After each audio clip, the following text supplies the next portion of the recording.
Bom dia, pessoal. Bom dia. Eu gostaria de agradecer inicialmente a Fernanda e a Dani pelo convite, que muito honra a nós todos da Bem Digital.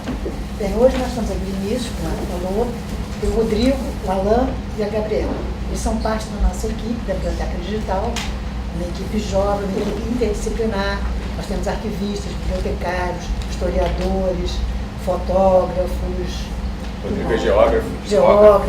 Ele citou a gente aqui. Enfim. Só não tem ninguém de museu ainda. Ainda. Bem, mas então, a nossa equipe foi sendo criada de acordo com as demandas, né? Embora a Biblioteca Digital ela tenha como marco o ano de 2006, com a sua criação oficial, ela já vem sendo criada dentro da Biblioteca Nacional há bastante tempo, talvez até desde 88, quando o portal da biblioteca foi lançado, ela começou a ser criada e ela, inicialmente, nós criávamos projetos. Ela não tinha nenhum financiamento, ninguém sabia, não existia ainda uma biblioteca digital, então nós fomos fazendo pequenos projetos que tinham financiamentos externos. O primeiro deles foi o projeto do tráfico de escravos, que foi financiado pela Unesco, um projeto de, se tiver aquela linhazinha do tempo, que vai aparecer, né? Então foi em 98, no dia do portal, depois os primeiros projetos, o primeiro deles foi o tráfico de escravos, depois teve a cartografia histórica, depois teve aquele que você coordenou de fotografias. Das coleções do Imperador. Um com os Estados Unidos, né? E a Rede da Memória. Né? Bem, enfim, esses projetos em 2006, todos eles foram incorporados a BM Digital. Tanto que se você for olhar o projeto de cartografia, o endereço antigo, a URL antiga deles, vai dar página não encontrada. A mesma coisa com o dos escravos e os outros projetos. Né? Todos eles foram incorporados de forma sistemática dentro da BM Digital. E a BM Digital, ela veio também, né? Ela foi um crescimento, foi uma evolução, eu considero uma evolução da Biblioteca Nacional. Ela veio atender a uma missão, duas das missões mais importantes da instituição, que são a guarda, a preservação e a disseminação da memória documental brasileira. As bibliotecas nacionais, elas são responsáveis pela preservação e a disponibilização da memória de um país, da memória documental do país. Elas têm a prerrogativa de uma lei, que é a Lei do Depósito Legal, que obriga todos os editores a depositarem na Biblioteca Nacional um exemplar daquilo que eles produzem. Então, com isso, ela é o maior museu da memória documental do país. Como documento, a gente pode até, são jornais, são os livros, e a gente também, a parte de música, os discos, os CDs, existe nessa lei, uma outra lei, não é nem a do depósito legal, é uma outra lei do depósito legal fonográfico, né, que obriga os produtores de discos e de CDs a disponibilizarem na Biblioteca Nacional também um exemplar disso. Então é a memória documental e a fonográfica do país. Tá lá. Né? Então, só para complementar nesse aspecto, né, o próprio acervo da Biblioteca Nacional é assim, privilegiado para esse campo das interdisciplinaridades, né?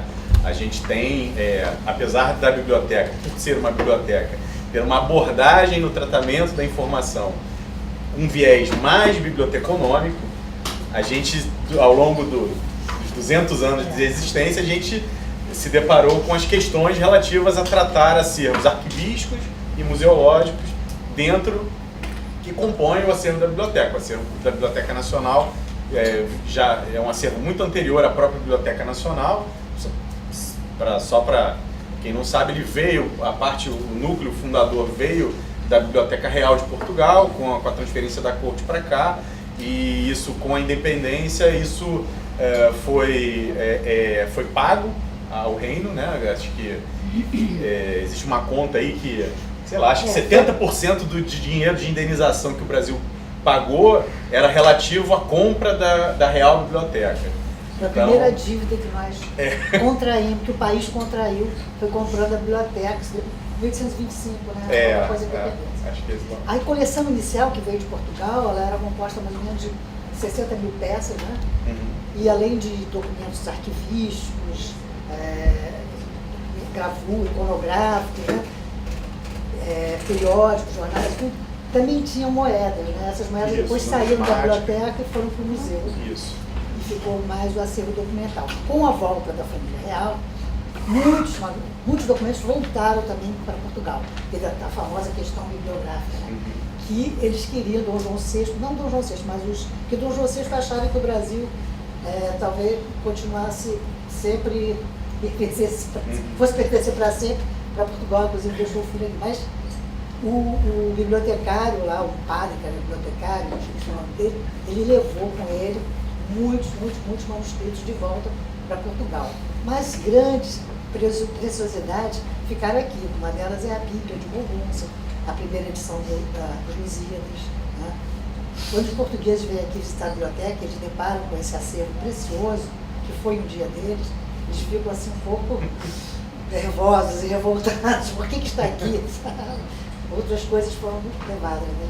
Mas enfim, Vinícius, continua aí. Então é só para a gente começar, assim, a ideia é justamente ter uma conversa aqui e mais tentar saber de vocês o que vocês querem saber. A gente preparou, assim, o iniciozinho é uma coisa mais estruturada, uma apresentação, e depois a gente vai apresentar os nossos projetos de interoperabilidade, que é onde a gente acaba tendo um campo para atuar nessa questão da interdisciplinaridade, das humanidades.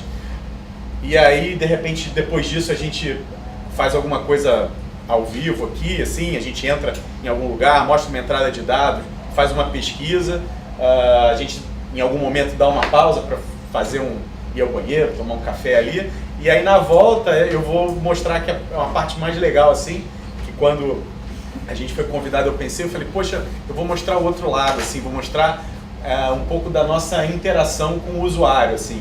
Isso é uma parte importante do trabalho, né? A gente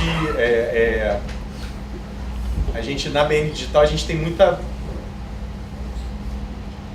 cuidado com o que vem do usuário, né? Com o retorno que dá. Claro que tem umas coisas meio loucas, eu vou mostrar até algumas aqui, não é para fazer, não estou querendo fazer chacota de ninguém, mas são curiosidades dessa interação. E como a gente pode aproveitar essa participação, esse retorno dos usuários para melhorar o nosso serviço. Eu acho que a grande questão, pelo menos do nosso ponto de vista institucional, né, como um provedor de informação, é justamente apresentar uma informação de qualidade, uma informação relevante, construída a partir de uma curadoria, que eu acho que é uma coisa que também tá na moda, e o nosso trabalho é esse. Desde sempre, a biblioteca faz curadoria. Hoje a gente faz curadoria digital. Então, como a gente apresenta a informação de uma maneira qualificada, uma informação relevante, que faça sentido dentro da sociedade, do nosso público-alvo, que a gente entende a sociedade como um todo, e como a gente pode, a partir dessa mediação, dessa interação com o usuário, retroalimentar isso e trazer de volta um outro olhar. Como é que a gente pode olhar de uma outra forma o nosso acervo? Eu acho que essa é a grande questão para você melhorar os próprios serviços e dar mais sentido a essas coleções que estão armazenadas nas nossas instituições. Então, né, voltando assim um pouquinho, para a gente voltar um pouquinho para a história da biblioteca, né? A Biblioteca Nacional ela tem essas missões de guardar, né, tudo que é produzido no país, né, o depósito legal. E a Biblioteca Digital ela veio resolver uma questão crucial que existe entre você preservar e você dar acesso. Porque no momento que você preserva, você dá acesso, você não preserva, porque o usuário vai manusear o documento, o livro, o jornal e vai desgastar aquele material. Então ele não está sendo bem preservado. O ideal seria que, como é em Portugal, uma fica guardada num arquivo e a outra sim o público pode usar. Mas a biblioteca digital ela resolveu essa questão crucial, porque no momento que ela digitaliza o documento, esse documento vai para a internet, vai para a rede mundial de computadores e ele pode ser usado por inúmeras pessoas simultaneamente, ele pode ser copiado, reutilizado, ele pode sabe, ele pode ir, e além do mais, a preservação, ele é preservado porque ninguém mais vai precisar manusear aquele documento. E além disso, o conteúdo informacional que tem ali dentro, ele também é preservado, porque no momento que eu tomo conhecimento daquilo, você toma conhecimento, e você veicula aquela informação que está aqui dentro para outra pessoa, você também está preservando essa informação. Mesmo que, sabe, ela não está mais guardada, essa chat. Então a biblioteca digital ela tem essa coisa de democratizar a informação, democratizar o acesso à informação, que antes estava ali guardado no Rio de Janeiro, dentro da Biblioteca Nacional, um acervo reduzido a um número de pesquisadores de terceiro grau. Então ela abriu isso para todas as pessoas, qualquer cidadão do Brasil, qualquer lugar do país, qualquer lugar do mundo pode ter acesso a isso. Então isso daí eu acho que foi a grande virtude da Biblioteca Digital e o grande sucesso dela. Você poder disponibilizar fontes primárias de informação para todo mundo, né? E eu acho que um dos programas que nós temos, eu falei daqueles primeiros, cartografia, que são apaixonantes, né? São temas apaixonantes. A Biblioteca Digital Mundial, que é um projeto fascinante, que não é nossa, começou com a Unesco, a Library of Congress, mas eu acho que um dos projetos mais importantes que nós lançamos, que foi assim mais popular, mais democrático, foi a Hemeroteca Digital Brasileira. É um projeto que a gente vai falar, vai mostrar, o Vinícius vai falar bem desse projeto. Eu digo isso por quê? Porque eu acho que a Biblioteca Nacional, ela deixou de ter aquela cara de elitista, daquele público pesquisador de terceiro grau, que só ele que pode entrar, só ele que pode manusear. Não, ela se tornou linear, ela ficou ali para um público, para o cidadão comum poder acessar um jornal, procurar ali o nome do seu bisavô, procurar ali um fato que aconteceu na vida dele, um assalto na esquina da rua dele, que ele ficou traumatizado quando era criança, ele vai achar aquilo no jornal, o atropelamento do cachorro do vizinho, enfim, tudo isso ele vai encontrar na imprensa. A fofoca da revista do rádio, as imagens da revista O Cruzeiro, que foi assim uma fonte iconográfica assim, fantástica, né? Então eu acho que foi isso aí. E outro projeto também que tem bastante apelo é a Brasiliana Fotográfica. É um projeto, a fotografia é uma coisa fascinante, né? E ela é uma fonte primária inquestionável, né? Em qualquer pesquisa.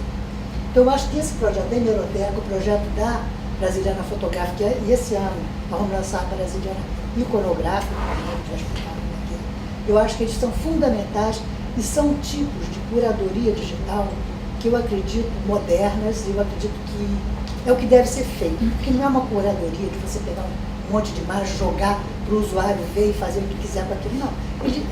Esse tipo de curadoria, por exemplo, o que acontece na Brasiliana Fotográfica, onde há um blog, uma pessoa pesquisando e levantando o que tem de interessante no acervo, como levantou aquela fotografia fantástica, que é a fotografia da comemoração da proclamação da República, que foi no dia, essa fotografia foi no dia 15 de maio, 17 de maio. É uma missa campal que aconteceu lá no Campo de Santana, com a presença da Princesa Isabel, Conde de e tal, e a Andréia, que é a animadora, vamos dizer assim, a curadora do blog da Brasiliana Fotográfica, ela descobriu a presença do Machado de Assis no meio da multidão presente a essa missa. Está vendo ali o Machado de Assis? Então, essa foto é um espetáculo isso, né? Outra coisa é essa questão da qualidade da imagem, de você poder fazer um zoom generoso desse tipo para poder reconhecer pessoas. Isso também não é uma coisa que a gente disponibilizou na internet sem cuidado, não. Foi tudo pensado, cuidado, para que realmente isso fosse uma fonte de pesquisa, como aconteceu aí, de descobrir Machado de Assis presente a essa missa campal, quando diziam que Machado de Assis era contra a abolição da escravidão. Então, a Andréa descobriu essa foto e, ainda por cima, lá provou que a presença dele era real, porque na imprensa da época, e foi aí através da Hemeroteca Digital, ela conseguiu resgatar uma notícia, né, Vinícius, dizendo que o Machado de Assis, após essa missa, ele foi almoçar junto com Peraí que eu tô... Você vai achar? Vou. Então, Vou tentar. então aí... Se a gente indexou bem... Aí o blog. Esse aqui então, é o... esse tipo de curadoria cuidada, pensada, estudada, que conta com profissionais competentes para fazê-la, eu acho assim, que é fundamental para o sucesso da Biblioteca Digital, o sucesso de todos os nossos projetos. Né? Vou chegar lá. Vai falando aí. Bom, assim, só para complementar, enquanto eu vou pesquisando aqui, esse post do Machado, essa identificação rendeu vários outros posts. Porque o que acontece? A partir da identificação do Machado na fotografia e dessa querela, se ele foi mesmo ou não foi, a gente acabou lançando depois um desafio, que eu vou mostrar aqui,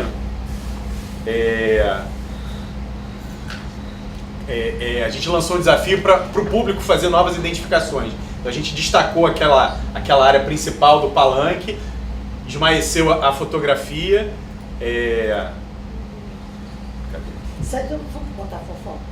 Aqui, ó, a gente fez isso aqui, ó. A gente numerou as pessoas. Vocês estão conseguindo ver? A gente numerou as pessoas e pediu para os usuários tentarem identificar mais pessoas. E a gente recebeu umas 6 ou 7 identificações que nós não havíamos identificado, que a gente conseguiu confirmar depois a autenticidade da informação. Isso acabou passando, é uma questão, aí é a retroalimentação, né?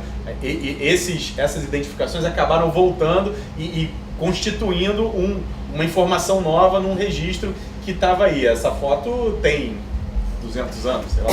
Então, ainda hoje, com as ferramentas novas, com a tecnologia, a gente consegue extrair novas visões, novas abordagens para o material histórico, né, para as fontes de pesquisa. Isso é que é importante ter em mente. Assim, em todos os projetos que a gente se envolve, a gente tem, pelo menos, bem claro que a gente sabe mais ou menos aonde a gente vai começar, mas aonde isso vai parar, assim, o uso que isso vai ser utilizado, a forma como isso vai encontrar cada um dos pesquisadores, sejam eles acadêmicos ou não, a gente nunca sabe. A gente recebe fragmentos de, poxa, muito legal, consegui escrever um livro sobre faquirismo no Brasil por causa da hemeroteca. Até então, esse foi um telefonema que eu recebi, um pesquisador, até fui procurar, ele realmente lançou mulheres faquirismo feminino no Brasil. O cara escreveu um livro a partir das manchetes de jornal e dos anúncios desse tipo de espetáculo no Brasil. Eu fui dar uma pesquisada na hemeroteca, realmente tem muitas ocorrências.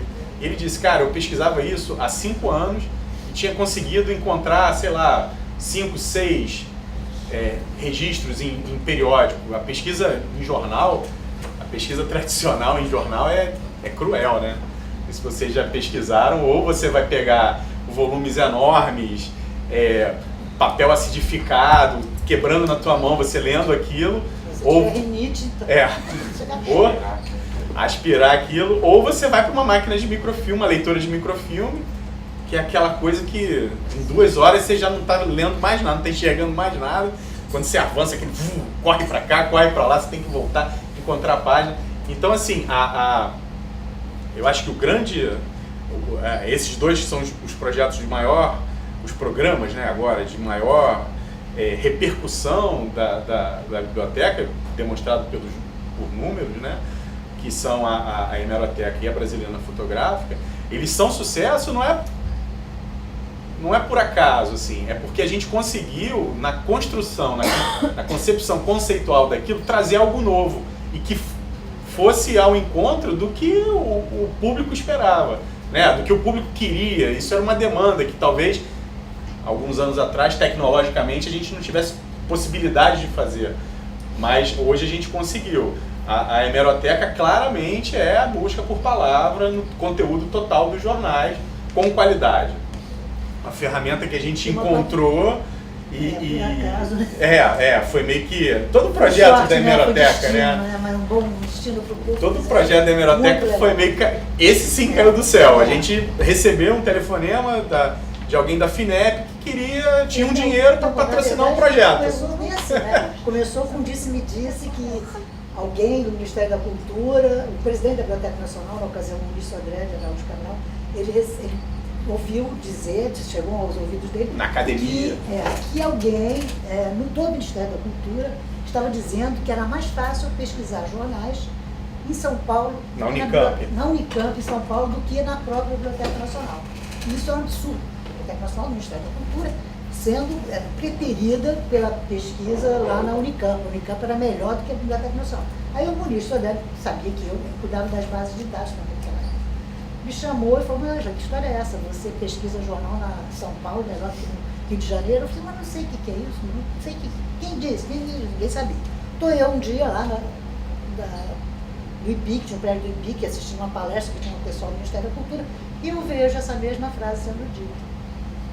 Aí eu perguntei para esse secretário do Ministério da Cultura, na ocasião, esperei acabar, mas quem disse? Que história é essa? O que é isso? Eu disse, isso daí é uma pessoa, não vou dizer o nome, que está dizendo isso. Aí eu fui lá no ministro e falei, é o tal fulano que está dizendo isso. Aí o ministro procurou esse fulano, aí não era nada disso. Só sei que esse fulano ficou assim, até chateado com estarem usando ele para dizer isso, e levou o ministro da Ciência e Tecnologia lá. E já pediu para a gente fazer um projeto para digitalização de periódicos, para a gente poder ficar melhor do que Campinas. Aí nós fizemos, a FINEP nos deu 6 milhões, o projeto era um projeto enorme, porque ele envolvia compra de scanners, porque a gente ia inicialmente digitalizar um grande acervo de periódicos microfilmados que a biblioteca tem. Isso graças a um plano nacional de microfilmagem que aconteceu na década de 70 e que um grupo lá da biblioteca saiu percorrendo o país inteiro e procurando buracos na nossa coleção de jornais, buracos na falta de exemplares, fascículos, e também na falta da inexistência de títulos que nós não tínhamos e que estavam lá no Amazonas e tal. Então saiu, microfilmou aquilo e trouxe um microfilme para a biblioteca. Então o nosso acervo de microfilmes é muito grande. Inicialmente o projeto era para cobrir, para digitalizar esses microfilmes. E aí nós compramos os scanners de microfilmes que não tínhamos. Mas nós tínhamos outros scanners planetários para material colorido. E tem periódicos, revistas que são fantásticas, são coloridas. Então, alguns periódicos nós resolvemos fazer do original, do documento original. E outros nós fizemos do microfilme. É claro que o microfilme você digitaliza com uma velocidade fantástica. E o outro, o original, você tem que virar a página, capturar e tal. É muito mais lento. Mas enfim, o projeto rolou, a gente tinha uma meta de 10 milhões de páginas em 2 anos. Nós conseguimos atingir essa meta porque nós terceirizamos essa captura a partir do microfilme. Nós terceirizamos, contratamos uma empresa para ir lá na biblioteca, então os microfilmes, assim como os originais não podem sair, também os microfilmes não podem. Então eles foram lá e digitalizaram os microfilmes e processaram e ofereceram para a gente essa ferramenta que indexou palavra por palavra do texto dos periódicos e que permite assim a gente recuperar, e foi uma coisa inédita, recuperar palavras do texto. É óbvio que dependendo do estado físico do jornal e do microfilme, o reconhecimento ótico daqueles caracteres não foi 100%, mas face do microfilme, face da facilidade de pesquisa é mil, eu acho. Foi um acaso favorável e isso, sim, 90% do sucesso desse projeto, desse programa, se dá pela ferramenta de busca, pela facilidade que o pesquisador encontra em recuperar a informação relevante. Claro que ainda vem algum lixo e tal, você precisa fazer a sua própria curadoria ali dentro, você consegue filtrar, mas do ponto de vista de acesso e de acessibilidade, né, vamos usar essa palavra um pouquinho, foi um ganho enorme para pesquisa em periódicos. Assim. Hoje a gente tem 400, deixa eu pegar aqui na apresentação. Essa biblioteca, ela reúne 200 e tantos anos da nossa memória hemerográfica. Né? Eu tenho uma colega que fez uma dissertação, uma tese de doutorado sobre a hemeroteca e outras hemerotecas. Ela comparou E ela costuma, na tese dela, ela chama, ela diz que o jornal é o rascunho da história. Eu acho que isso assim, uma frase perfeita, porque o jornal é o rascunho da história. Você começa, mas um fato que vai acontecer, né, em determinado momento, ele já vem às vezes sendo tricotado, ele já vem sendo rascunhado, já vem sendo, já torna-se, ele tem uma história atrás dele, né? E isso está descrito no jornal. O historiador depois vai resumir aquilo tudo e vai dar a versão dele. Agora, na hemeroteca você tem várias versões. Você tem a versão do cara que está lá no Maranhão, você tem a versão do Rio Grande do Sul, você tem a versão do Acre, porque você tem jornais do Brasil inteiro. Você tem jornais com diversas ideologias políticas, né? Você tem uma visão realmente espectro amplo, né? Ampla de uma realidade, de um fato que ocorreu. Né? E por um período de tempo enorme, 200 e tantos anos. Quando eu estava falando do projeto, a gente pensou em primeiro fazer microfilme, depois a gente só pegou uns originais, como da revista O Cruzeiro, que não dá para você fazer no microfilme, aliás, até porque a gente nem tem microfilmado. Não sei se, acho que a gente tem, mas a gente preferiu fazer do original. Mas aconteceu uma coisa, meio assim do projeto, o projeto já estava bombando, aí um dia o Tanuri, do jornal, na época era do Jornal do Brasil, do Jornal do Brasil, foi me procurar lá nessa linha, que levou, ele foi a chefe de periódico, dizendo que ele queria que digitalizasse, que a gente colocasse na hemeroteca o Jornal do Brasil. Ele tinha tentado colocar no Google, ele não tinha achado legal, que não tinha ficado bacana, então que ele queria disponibilizar o Jornal do Brasil. Eu fiquei assim, pô. Aí eu falei, bom, tudo bem, mas então você tem que assinar um papel dizendo que a gente vai poder disponibilizar, né? E a gente não coloca nada com direito autoral. Na ocasião, o Jornal do Brasil já era digital. Já estava só já estava só no digital. Aí ele assinou tudo bonitinho, nós imediatamente colocamos o Jornal do Brasil, aí foi um sucesso, porque a gente chegou mais para perto do hoje. Porque a gente parava, o último jornal que a gente tinha digitalizado era da década de 60. 60, 70. Aí nós viemos até 2000, então foi um lance, né? E isso fez tanto sucesso que aí os diários associados, que tem o Jornal do Comércio, Diário de Pernambuco, a revista O Cruzeiro, o Jornal do Comércio mais importante, veio também nos procurar e dizer que eles também queriam que a gente colocasse todos os títulos deles online para o público utilizar. Então foi muito bacana, a gente colocou aí o Jornal do Comércio, super importante, a revista O Cruzeiro, e aí abriu, quebrou esse tabu da questão do direito autoral. Eu acho que eles não tiveram prejuízo financeiro nenhum. Pelo contrário. Ao contrário, porque a gente coloca ali. Cobra. Ele cobra. Então a gente disponibiliza, se a pessoa quiser usar aquilo, ela procura ele. Não é com a gente, mas se você quiser ler a notícia, se você quiser saber a informação, é com a gente. Aí tá lá. Então por isso que a gente apresenta na hemeroteca o jornal que você pode fazer pesquisa por palavras. Mas além disso, isso é um papo maior, é um papo meio de bibliotecária, revista, a gente tem uma forma de tratar a informação que é aquela tradicional, aquela forma de tratar a informação quando a informação ainda não era indexada por palavras. Então a gente indexa o título, o assunto, o local de produção daquele título, né? E isso a gente oferece dentro da BN Digital, você pode pesquisar por título, aí você clica no título e aparece uma espécie de um calendário. Mostra aí, Luiz. E esse calendário você pode ler fascículo por fascículo, e aí sim também tem o OCR, que você pode fazer pesquisa naquele fascículo. E talvez esse OCR seja um pouquinho mais caprichado do que o outro, do Doc Reader, né, da ferramenta de busca. Não é não. Nem é não. Mas aí a pessoa que quer ler, ela vai ler ali que fica mais confortável talvez para ler, né? Pode baixar o PDF. Agora, quando é o Jornal do Brasil, quando é alguma publicação dos diários associados, a gente não oferece essa modalidade desse calendário, porque a gente não pode, porque senão o cara vai poder baixar o PDF e aí a gente está quebrando a nossa palavra lá com os diários associados. Isso vai mostrar esse calendário. Esse calendário também, inicialmente, a hemeroteca ia ser só isso. Foi quando essa empresa que a gente terceirizou para fazer a digitalização em massa, porque a gente não ia dar conta de fazer 10 milhões de páginas em 2 anos, a gente deu conta porque a gente terceirizou. Eles tinham uma sala como essa aqui, cheia de gente processando, foi uma loucura. A gente ia ter só esse... Então aqui é a catalogação tradicional, você tem os pontos de acesso, os campos da área da biblioteconomia que a gente aplica aqui, e você vê aqui os sites relacionados, você tem aqui o Doc Reader, onde você pode ir lá para a ferramenta que faz a busca por palavra. Espero que todos conheçam. E aqui, esse aqui por acaso só tem uma edição.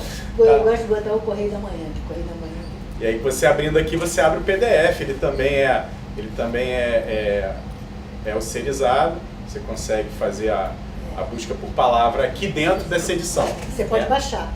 Isso, ficar offline. Então, isso dá uma tranquilidade, que às vezes a conexão de internet não está muito legal, aí você baixa. Mas você não vai poder baixar o Jornal do Brasil, nem o Cruzeiro, nem os redes sociais. Eu gostaria de poder, né? Posso fazer uma pergunta? Claro. Quando o processo de digitalização é realizado lá na BN, as matrizes elas são em que formato? Porque a disponibilização é em PDF, né? A partir disso que a gente chama de calendário é um PDF. No Doc Reader, você acessa cada arquivo digital separadamente, eles são encadeados lá dentro do programa. Isso aqui faz a navegação ser mais rápida. A matriz é um TIFF. O master é um TIFF de 300 ppi, tá? E esse master a gente guarda e a partir dele a gente produz derivados, que são esse PDF, são JPG.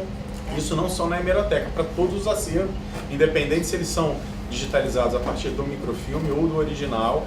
A nossa política é que a gente constrói aqui no padrões, normas e padrões, a gente tem a informação que o original é 300 ppi colorido, TIFF, e depois tem os formatos derivados. Isso tudo está nesse documento lá na área administrativa, a gente tem isso colocado lá. Uma curiosidade e uma ironia do destino, né? Eu falei ainda há pouco que a biblioteca digital, né? A digitalização, o digital, ele veio trazer uma coisa muito importante, que foi acabar com aquela guerra que existia entre preservar e dar acesso, né? Porque ele permite. Mas, por outro lado, ele criou um outro problema de preservação, que é a preservação do digital. Isso daí é o calcanhar de qualquer projeto de digitalização e de qualquer instituição como a nossa, que tem esse viés de preservação muito marcante desde a sua criação. Uma biblioteca nacional ela tem que pensar em preservação do analógico e agora ela tem que pensar na preservação do digital. E o que acontece? Esse master de 300 ppi, ele é uma coisa pesada. Ele é uma coisa pesada, grande, pesada, e a gente já atingiu uma capacidade que eu acho que quase no limite.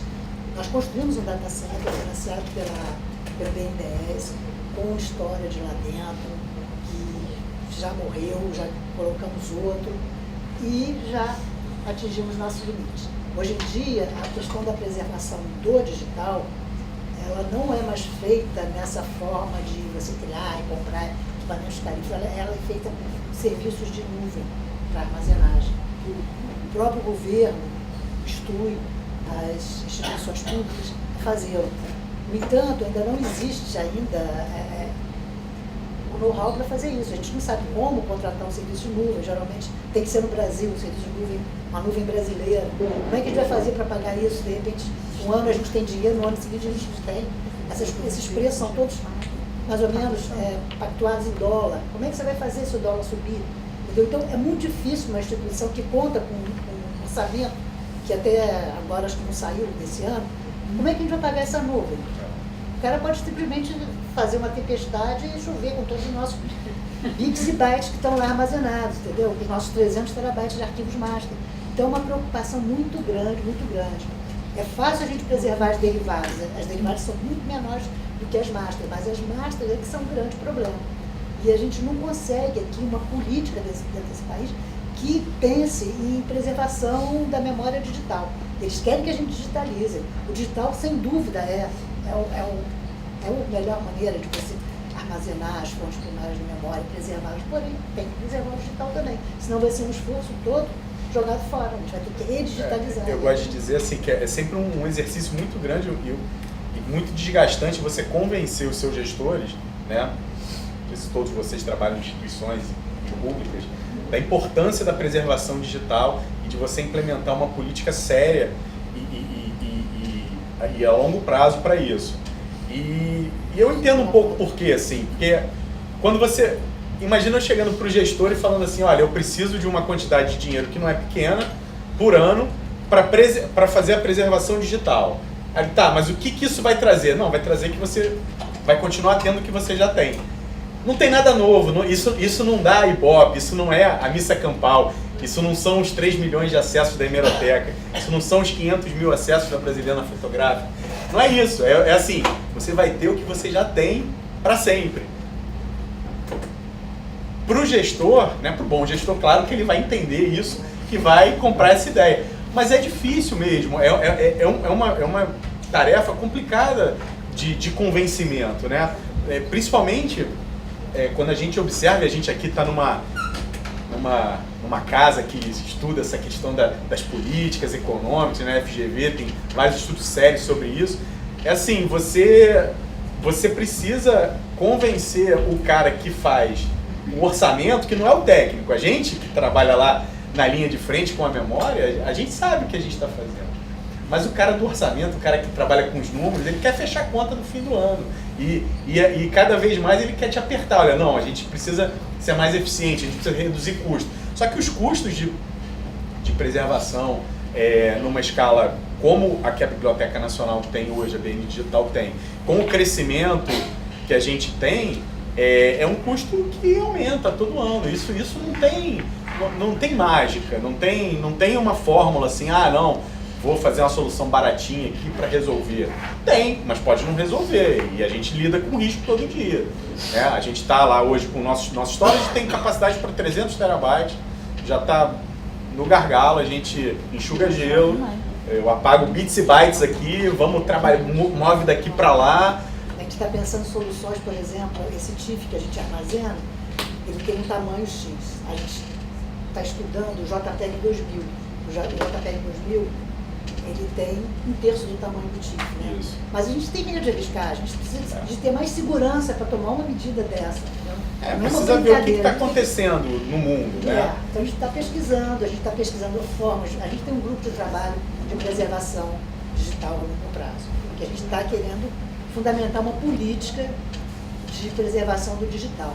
E a gente não gostaria de estar sozinho nisso. A gente gostaria que todas as instituições, quer dizer, a gente vai estar dando esse primeiro passo, mas a gente quer trazer com a gente todas as instituições memoriais, que têm acervos memoriais. O Ministério da Cultura, você tem inúmeras instituições, museus, né, arquivos, que têm acervo similar ao nosso. São fontes de pesquisa primária, né, para a sociedade. Então, a gente gostaria de estar junto com outras instituições, porque aí a gente teria força para conseguir várias nuvens, um sistema distribuído de nuvens por esse Brasil regional, nuvem no Nordeste, nuvem no Sul, nuvem no Centro-Oeste, e distribuísse, né, esses acervos digitais nessas nuvens com segurança. Isso, vamos dizer, sendo gerenciado por instituições que têm essa vocação, a Rede Nacional de Pesquisa, né, o IPICT da vida, é uma coisa que somos nós, um museu da memória documental, que vamos ter a tecnologia. A gente tem um analista de sistema na biblioteca. Então, tem que complicar. Mas enfim. Isso é um drama que eu acho que vocês assim, não precisam se. Só para finalizar aqui e dar a gente seguir adiante, na nossa análise, é preciso se construir uma política nacional, pública, para a salvaguarda de acervos digitais. Isso parte de uma ação nacional e governamental para construir uma infraestrutura capaz de abrigar tudo isso. A gente não pode ficar à mercê do mercado, porque temos questões orçamentárias, temos questões políticas, a orientação do Ministério do Planejamento esse ano é uma, ano que vem é outra, e aí, se vira aí para resolver isso, porque você tem que cumprir aquilo, senão o TCU vem Nós mudamos de ministro da Cultura 3 vezes. E imagina se a empresa que cuida da nuvem quebra, né? Sim. Exatamente. Ou se eu não consigo pagar aquilo por 2 meses, porque o meu orçamento está contingenciado. Eles são comerciais, o cara vai chegar lá e vai desligar o botão ali e pronto, acabou. Então, 10 anos de trabalho de biblioteca digital acabaram. Se você comprar um storage, custa 1 milhão, esse último que nós compramos com essa capacidade dele custou quase 1 milhão. 1 milhão e 100. 1 milhão e 100. Aí eles duram de 4 a 5 anos, que é o que a garantia deles tem. A partir daí, eles morrem. A gente já enterrou um HP 9000, que sabe que é o melhor. debaixo do Equador, não tinha nada mais fantástico do que aquele HP 9000. O cara, sabe, durou 5 anos exato. No dia seguinte, que ele acabou a garantia. Acabou a garantia. Ele morreu. Aí, sabe, eu fiquei assim, chocada. Então, essa questão da gente usar nuvem, uma nuvem, se você pegar 1 milhão e aplicar no mercado financeiro, vai render, vamos dizer, por baixo, 0,5%, né? Aí dá o dinheiro. Eu no meu cálculos, um dia eu estava enlouquecida assim, eu fiquei fazendo os cálculos, quanto custava uma nuvem, e dá para pagar nuvem, dá para pagar 3 nuvens, uma no Nordeste, outra. Agora tem que ter essa nuvem do governo, porque não pode botar uma nuvem estrangeira, que não pode. A legislação não permite que esse material fique fora do território nacional. Então, se vocês tiverem um espacinho aqui no centro de processamento, não, eu estou pedindo. Sempre aproveita isso para me indicar. Eu pedi para a brasiliana da USP, que a brasiliana da USP tem um data center igual o nosso, só que não tem nada lá dentro, está vazio. A gente não conseguiu até agora, a gente hospedar os nossos arquivos digitais lá. Não precisa nem ser tudo, pedacinhos. Só quero um puxadinho. A gente vai 100 terabytes já está bom. Só para a gente respirar, para ficar nessa agonia. Porque o que está acontecendo? No nosso laboratório tem um monte de scanners, uma produção, 20 pessoas trabalhando. A gente está tendo que ficar num ritmozinho mais lentinho, porque a gente, se começar a produzir de montão, a gente não vai ter onde colocar, ficar nessa rede, transitando e perde. Isso. Bom, vamos para os objetivos. Vamos tentar, né? Vamos fazer o objetivo. Não fiquem acanhados. Vamos mostrar o site?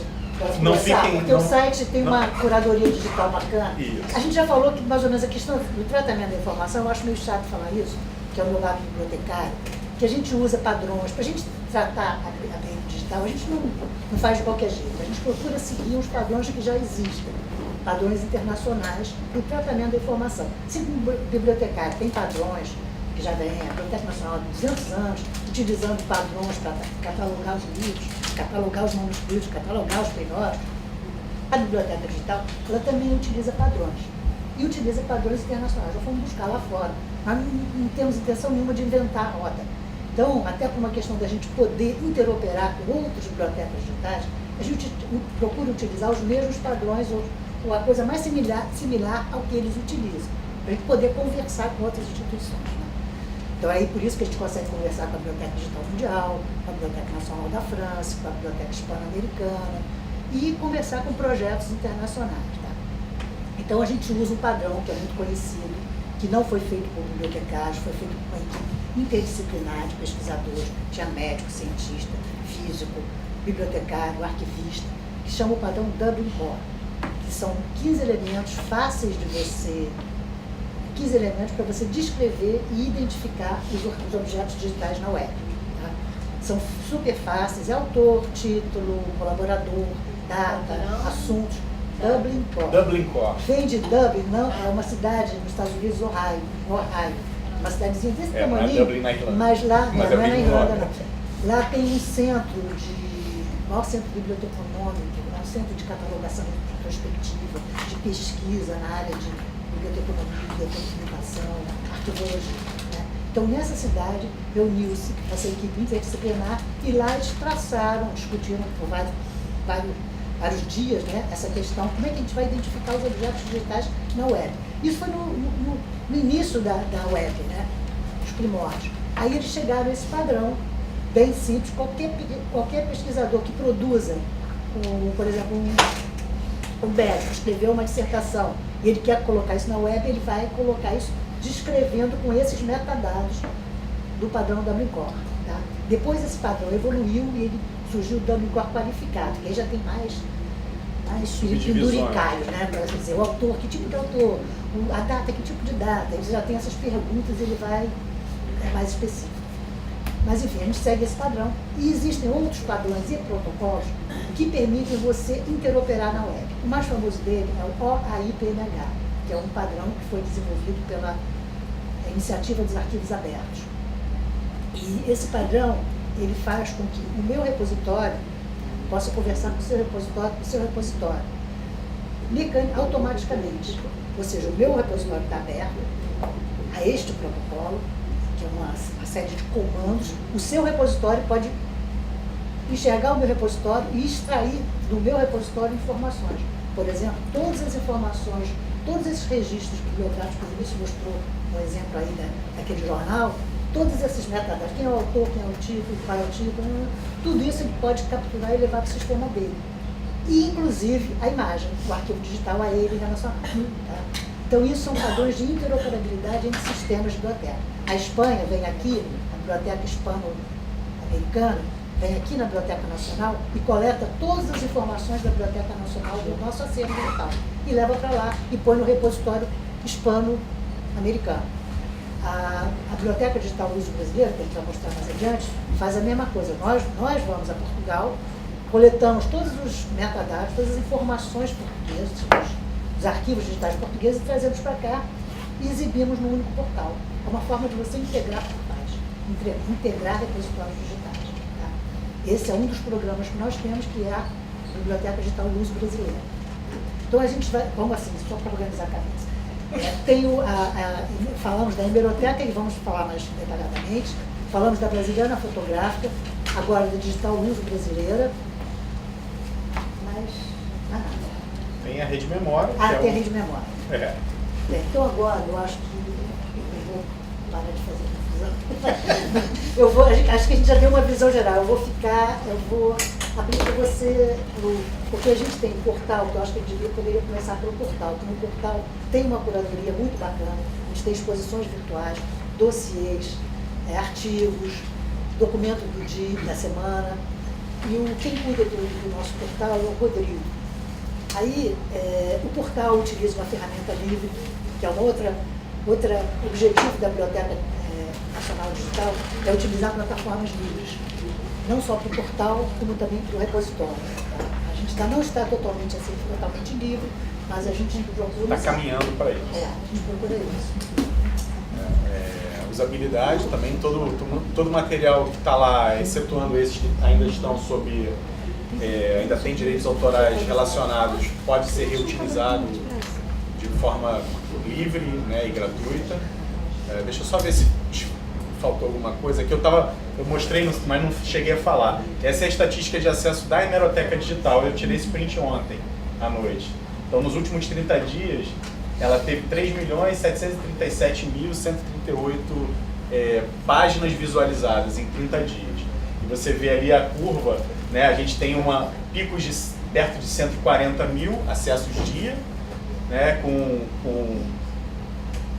picos baixos ali, nunca descendo de 100 mil. Isso aí geralmente eu acho que é mais para o fim de semana, ou se a gente tem alguma instabilidade no sistema, isso dá uma queda. Mas se você pensar, vamos trabalhar com uma média de 120 mil acessos dia, você transportar isso para a Biblioteca Nacional, ela funciona 10 horas por dia. Então eu tenho 12 mil acessos por hora. Você imagina isso, qualquer estrutura física para abarcar isso, 12 mil acessos, visualizações por hora, é um número bastante impressionante. A Brasiliana Fotográfica também, a gente tem um volume de acessos mensal de 500 mil acessos mensais. Claro que quando tem polêmica, essa coisa do Machado de Assis, a coisa da Índia com os seios de fora, que o Facebook, no lançamento, o Facebook bloqueou a imagem, e aí o ministro da Cultura foi lá e disse que ia processar o Zuckerberg, não sei o que, isso gerou Isso até caiu o portal. A gente se alimenta de polêmicas, as polêmicas são boas. De repente a gente até gera umas polêmicas aí para trazer novos acessos, mas na média a gente trabalha com 400 a 500 mil acessos mês na Brasiliana Fotográfica. A Brasiliana Fotográfica, sim, eu falei um pouquinho da hemeroteca, a questão da busca textual nos jornais, e a Brasiliana Fotográfica, o grande diferencial foi, trazer acervos importantíssimos de instituições importantíssimas a partir de uma curadoria muito bem feita. Hoje, os curadores da Brasiliana são o Joaquim Marçal e o Sérgio Burr, que são profundos conhecedores da fotografia. A gente conta com, nas instituições parceiras, começamos só Biblioteca Nacional e Instituto Moreira Salles. Hoje vieram falar da vieram. ano passado. Então, a gente já tem 2 anos, hoje a gente conta com... O pessoal do Moreira Salles veio falar, participou também. Eu acho assim, nós estamos super felizes, eles também, tanto é que a gente já vai lançar Brasiliana Iconográfica. E a Brasiliana Iconográfica, ela vai tem mais 2 parceiros, o Itaú Cultural e a Pinacoteca de São Paulo, já de cara vou começar isso. E ela, a experiência da Brasiliana Fotográfica ajudou a construir a construção da iconográfica. Eu acho que o único problema da Brasiliana Fotográfica foi a questão, se puder mostrar aí, foi a questão da uniformização dos pontos de acesso. Pontos de acesso que a gente chama ponto de acesso de autor e de assunto. É a pesquisa por autor e pesquisa por assunto. Foram as diversas formas de você colocar o nome do autor. O Instituto Moreira Salles colocava de uma forma, a gente colocava, o Biblioteca Nacional colocava de outra forma. Então ficou o mesmo autor escrito de 2 formas diferentes. Aqui no caso 4, né? Aí tá, não, de inúmeras formas diferentes. A outra coisa é a questão também do assunto. Aí o samba criou o jeito, né? Porque o assunto ficou o nome da coleção como assunto, aí ficou muito complicado. Então esses problemas a gente percebeu e na Brasiliana Iconográfica a gente, de certa forma, resolveu. Porque a gente criou uma navegação temática grande, a gente criou grandes áreas temáticas, que a gente vai poder navegar por elas, pintura, marina, não sei o quê, paisagem urbana, paisagem natural. A gente construiu um vocabulário controlado, único para o projeto. Então, todo o item que vai ser submetido, além das descrições nativas de cada instituição, porque arquivos, museus, bibliotecas têm seus próprios cânones de descrição, suas próprias formas, seus próprios tesaures, vocabulários controlados. Isso bagunça um pouco a hora da navegação. E isso é necessário, mas do ponto de vista pragmático, isso causa um certo ruído ali. Então o que a gente fez? A gente construiu um vocabulário mínimo, muito enxuto, bem geral, para criar índices únicos. Então, a gente vai ter uma navegação essa temática, a gente vai ter uma navegação cronológica por período e de espacial, né? Isso foi uma coisa que a gente construiu a partir da experiência da Brasiliana Fotográfica. Assim, o sucesso desse projeto, desse programa, eu acho que se reflete também na questão da adesão, né? Depois da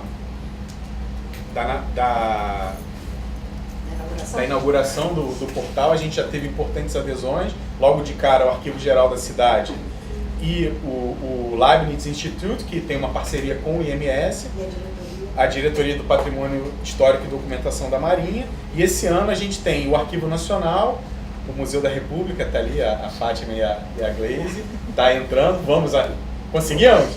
Assinamos, finalmente, o Arquivo Nacional, Fiocruz.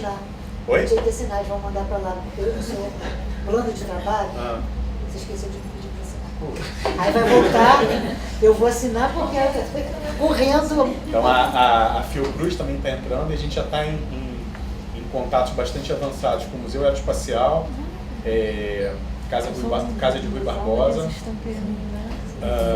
Fundação Joaquim Nabuco de Pernambuco, Museu Histórico Nacional. Museu Histórico Nacional. Então a gente está trabalhando para ampliar e qualificar. Assim, a Brasiliana Fotográfica, ela tem um viés que é muito mais qualitativo do que quantitativo. A gente não tem muito, claro que a gente quer ter 100 mil fotografias, 1 milhão de fotografias, mas a gente tem uma preocupação muito grande que o acervo que entra faça sentido dentro do que é pensado para o portal. O acervo tem que conversar. Então tem reunião, o pessoal do museu aí, a gente faz reunião, olha, vamos entrar tal acervo, isso vai ser legal porque isso vai conversar com esse acervo aqui da outra instituição, até para dar material para a Andréia, para os editores e para os curadores convidados construírem conhecimento em cima disso. Acho que na verdade a grande sacada disso é você ressignificar esses acervos que são importantíssimos, estão guardados e preservados nas nossas instituições, mas a partir do momento que eles começam a dialogar com outras instituições de outras naturezas, isso ganha isso é ressignificado, isso é potencializado. Pelo menos essa é a nossa interpretação disso É a linha curatorial. É a linha curatorial e é o que acaba fazendo o sucesso dessas iniciativas. Então, assim, para a gente... Deixa eu botar. Acho que saiu do... Porque, então, você falou da Brasiliana Fotográfica, né? Em biblioteca nós falamos, mas não mostramos. Eu acho que a Rede Memória, a gente podia dar uma... Você, como coordenador da Rede Memória, podia explicar mais ou menos o que seria isso. Foi um dos primeiros projetos, né? De parcerias com parceiros, foi a Rede Memória. Ela saiu do ar? Não, ela virou um dossiê. Ela virou um dossiê. Aqui é o site, tá? Que depois a gente vai falar um pouquinho também sobre ele. E aqui tem os dossiês. O que acontece? Até 2012, vou falar rapidamente aqui, a gente tinha uma infraestrutura interna precária para a questão web. E a gente mesmo, quando eu fui trabalhar com a Ângela, primeiro trabalho, senta aqui, vamos fazer um site. Vamos lá. A gente fazia site como quem faz. Como quem faz pão, café. Né? Então, tanta coisa a gente faz. Vamos fazer. Tem um projeto aqui, vamos fazer um site. E fazia um site. Num certo momento isso ficou caótico dentro da infraestrutura, gerenciamento de... Vou dar um exemplo. Todo site tinha lá o presidente da república, bababá. Aí mudou alguém. Cara, eu tinha 15 sites, eu tinha que mudar todos os HTML de todos os sites. Então isso era um negócio louco de gerenciar. Ah não, eu não sei o que está errado, mas peraí, aonde está isso? Está aqui, isso referencia para onde? Então... Fora que tinha, por exemplo, uma catalogação de uma imagem do Debré. Né? Ela estava presente no site do tráfico dos escravos. E ela estava presente porque em 2006 a gente pegou todas essas imagens que estavam nesse site e reuniu na biblioteca digital. Então a gente consertava na biblioteca digital o título, vamos dizer, daquela gravura. Mas aí a gente tinha que consertar no site do não sei o que, no site do outro, no site. Então era uma doideira. Além dos créditos, além dos textos, além do português, que às vezes estava errado, a gente descobriu, a gente tinha que consertar a própria catalogação nos outros sites. Então, assim, perto de 2011, 2012, quando a gente conseguiu, a partir desse projeto da FINEP, do BNDES, construir uma infraestrutura ali, a gente falou, cara, a gente tem que dar um jeito nessa questão dos portais mesmo e vamos reunir isso tudo num lugar só. Aí, o que a gente fez? A gente contratou uma empresa para fazer uma pesquisa com os usuários. A gente lançou a pesquisa online, presencial, principais dificuldades que vocês têm, o que vocês gostariam de encontrar no site. E aí foi feito um estudo a partir do resultado dessa pesquisa, foi feito um estudo de arquitetura de informação no site, organizar as coisas, categorizar tudo. Afinal de contas, a gente trabalha num local de informação, então a gente tem que, pelo menos em casa, tratar nossa informação de uma maneira minimamente adequada. E aí a gente construiu e dar um peso maior para essa questão curatorial. Então na construção do portal novo, depois o Rodrigo vai mostrar um pouquinho mais, a gente criou 3 áreas de curadoria, que são os artigos, os dossiês e as exposições. Artigos são textos contextualizando um documento, uma coleção, geralmente o pessoal da casa mesmo, da BN, escreve. A gente aproveita muita coisa que já foi publicada nos anais e traz para cá. Foi legal até porque isso dá uma outra dinâmica, né? Eu acho curioso isso. Eu peguei um texto do Joaquim Marçal sobre a exposição acho que do Fritz na Amazônia. Ele escreveu nos anais de 2005, eu acho. Peguei, copiei o texto, colei aqui, botei as imagens e tal.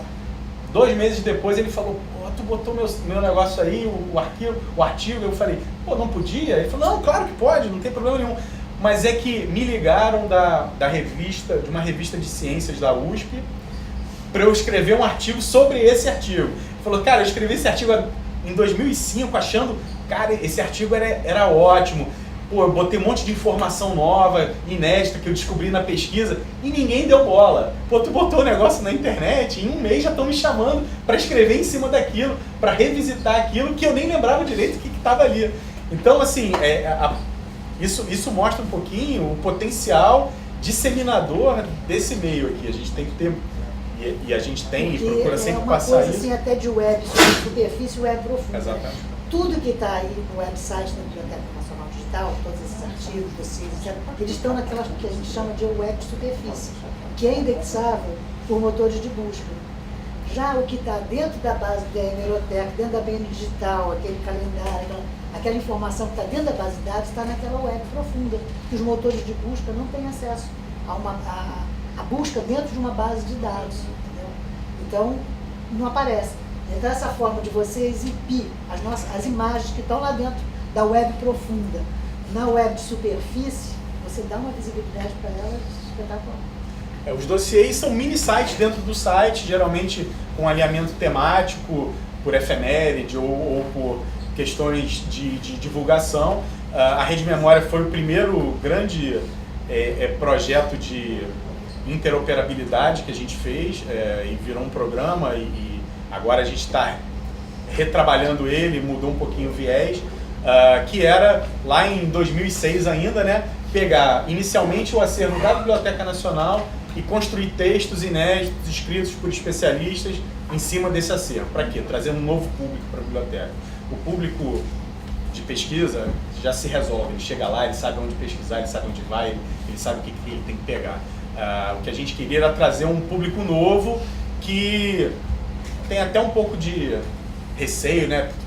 Biblioteca Nacional, às vezes as instituições têm uma cara muito dura, muito séria, assim, e até afasta um pouco se você tem uma pesquisa que não é acadêmica. Então a ideia era trazer isso, aproveitar a web, naquele momento estava tendo um boom, e construir. Então a gente criou esse site que tem uma grade temática ali bem aberta, e dentro dele a gente construiu áreas e subtemas, e cada uma delas trazendo um texto e acervo relacionado a isso, onde você navega entre o texto e a imagem. Os 30 Valérios? Essa foto eu acho uma maravilha. Oi. Deixa eu tentar processar o que você está falando. É que, pelo que eu entendi que a Ângela está falando, tem as duas formas de descrição do documento. Sim. Tem a forma formal, com todos os canos do Webcore, mas aí tem. Aí tá lá, sempre teve e continua tendo. Isso. Né? Tá lá a descrição bonitinha. Mas aí vocês pegam aquelas informações e aproveitam e melhoram para dar uma cara, para ligar uma foto a um texto, fazem uma repaginação para que o público normal, geral, assim, consiga acessar mais do que aquilo que já estava lá. Quer dizer, sempre teve disponível, mas aí a gente vai dar uma melhorada para incitar as pessoas a pesquisarem. É você oferecer aquilo de uma forma que seja mais orgânica para o usuário descobrir. Na verdade, você fornecer possibilidades novas para ele descobrir aquele material. Tradicionalmente, até há um tempo atrás, para você descobrir os 30 Valérios, você tinha que entrar no banco de dados da Biblioteca Nacional, na ferramenta de pesquisa, e saber que o cara era o Valério Vieira, ou que o nome era 30 Valérios, ou fazer uma busca geral por fotografia por período e filtrar a partir dali. Por quê? Porque o banco de dados que a gente utilizava e ainda utiliza, ele não é indexável, aqueles metadados não eram indexáveis. Como é que a gente resolve isso? A gente partiu para usar também o DSpace, que é indexável. Então isso já é uma ponte para quando alguém chegar no Google e botar fotografia, Valério, vai recuperar. Mas a gente achou que isso ainda não era o ideal. Então a gente, na verdade, vamos tentar mais. Então vamos construir um texto que fale sobre a fotografia e vamos botar o Valério Vieira, os 30 Valérios ali. Então dentro de uma construção textual e contextualizante, a gente insere esses, vamos dizer assim, pequenos fragmentos, repertórios do nosso acervo, para que a partir dali o usuário chegou. Ali ele já, em algum momento ele vai estar dentro da nossa base de dados. Dali ele já vai embora. Você meio que criou A demanda da pesquisa? Não a demanda, não necessariamente. A gente não está arrumando a pesquisa para ninguém, você não está criando a demanda de pesquisadores, arrumando para eles poderem, chamando, trazendo para dentro da base. Não chega a ser isso também. Num primeiro momento não. mas ele acaba entrando lá, ele acaba indo lá. Pô, tem essa fotografia, será que tem alguma outra coisa? Hoje em dia a gente está... Aumentou, puxou mais gente. Puxou. Assim, eles continuam indo muito... Vou te dar um dado concreto. Dentro do Sofia, que é o nosso banco de dados tradicional, eu tenho 70 mil acessos mês. Na Hemeroteca eu tenho 400 mil acessos, 600 mil acessos, 3 milhões de visualizações. E na Brasiliana Fotográfica são 500 mil. Então tem alguma... Esse é um dado, assim, que eu olho muito para isso, né? Onde é que aqui... Por que aqui eu não chego como aqui? Porque o que está aqui, né? Pois é, faz sentido, então. Agora faz sentido. Então, isso é muito importante. As pessoas... Hoje, a gente pensa, as minhas filhas, pensa Google, Wikipedia. É uma caixa de busca onde você joga uma coisa e ele te traz um monte de resultado. Pode ser um monte de porcaria, mas você vai passando aquelas páginas até você fica felizão quando lá na 28ª página você acha que você quer. Isso é uma coisa que todo mundo... A meta, se você entrar na Europeana, já está com cara de Google. Pá.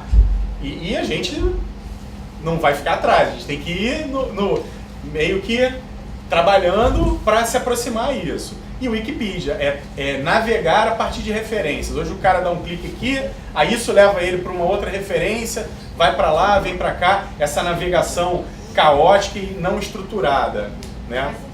E aí, esses dossiês, essas redes que vocês estão criando, assim, traz um público que talvez nem tivesse acordado para aquilo, né? Então, assim, tornar um texto mais palatável, uma visualização mais bonitinha, arrumada, a possibilidade do zoom, ampliar, então, de repente, assim, torna, né, as pessoas ficam sabendo, um fala com o outro, academicamente, isso vai até virando, porque não era, acho que nem era assim na minha cabeça, a ideia de tornar isso fonte de pesquisa, porque a fonte já está lá, é o documento, é o banco de dados, é mobilizar, disponibilizar, mexer, a pessoas.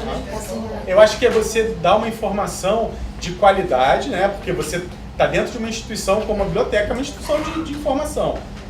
E as instituições têm isso, né? É uma informação que não é alguém que escreveu num blog qualquer. Isso tem um peso. E você transformar a sua informação crua, meio hermética, numa coisa que seja mais acessível para o grande público, né? E assim, no início não era para ser fonte de pesquisa realmente, mas acaba sendo...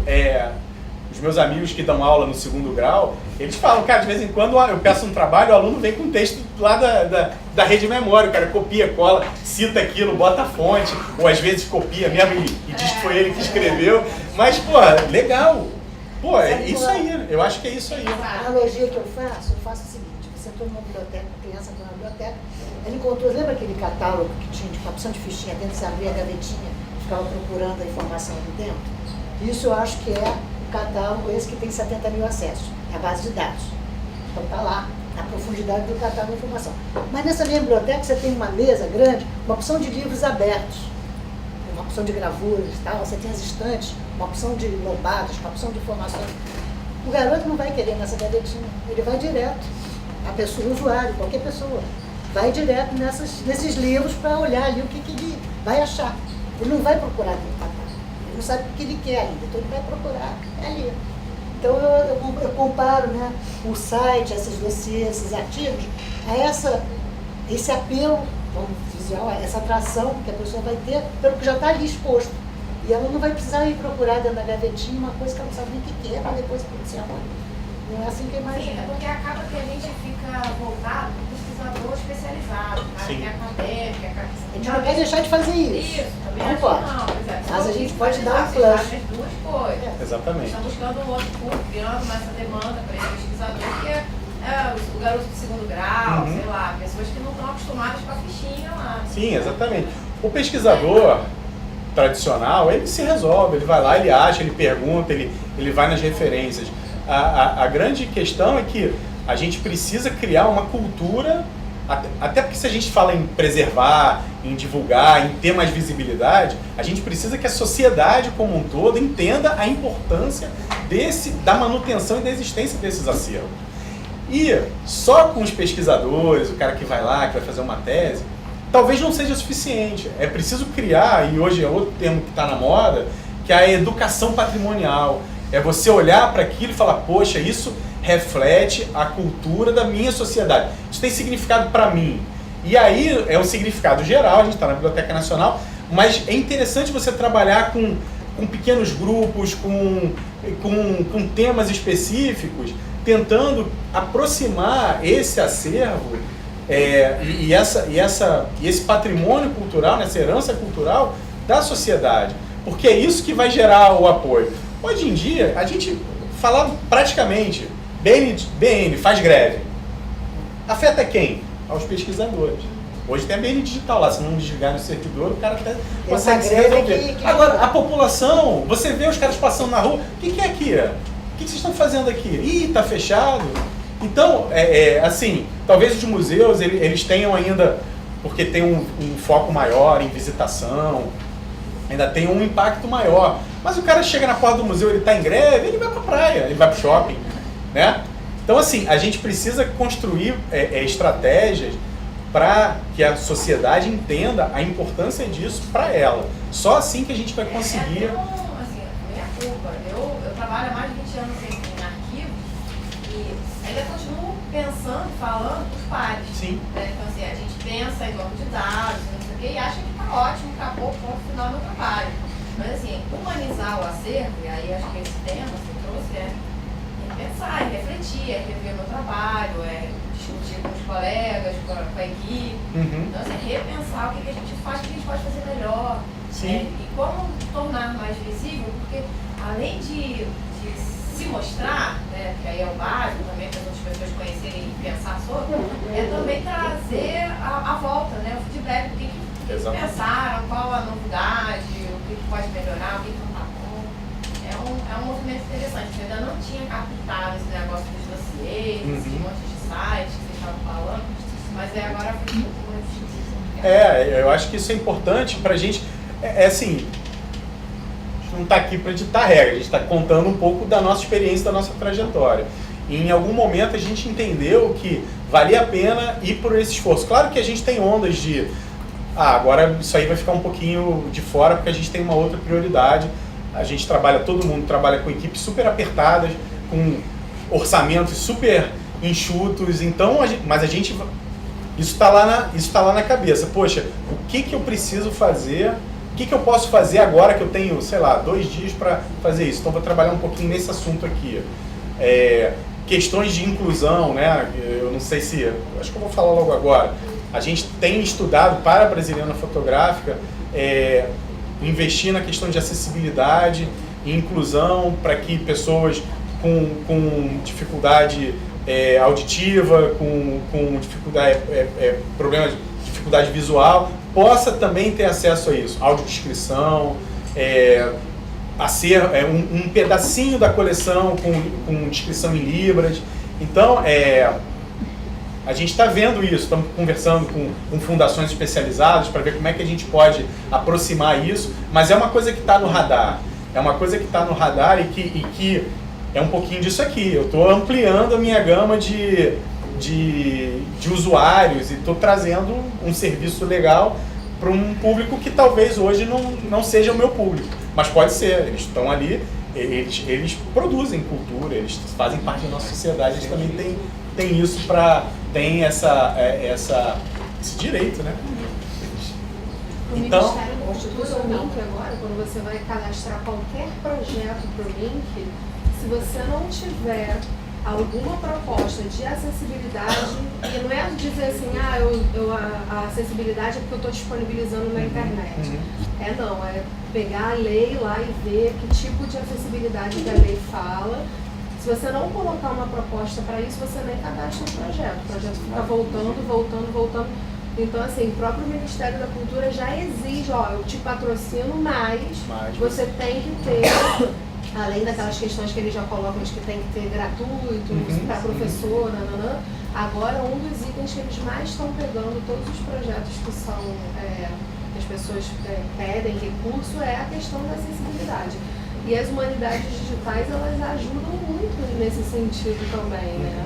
Porque a gente tem, hoje em dia, eu estava pesquisando outro dia para preparar uma aula sobre humanidades digitais, e uma das coisas que eu mais encontrei eram alternativas para pessoas que têm essas questões de acessibilidade, que é a fotografia que você consegue tocar, né? Que a pessoa que tem deficiência visual consegue tocar com os dedos.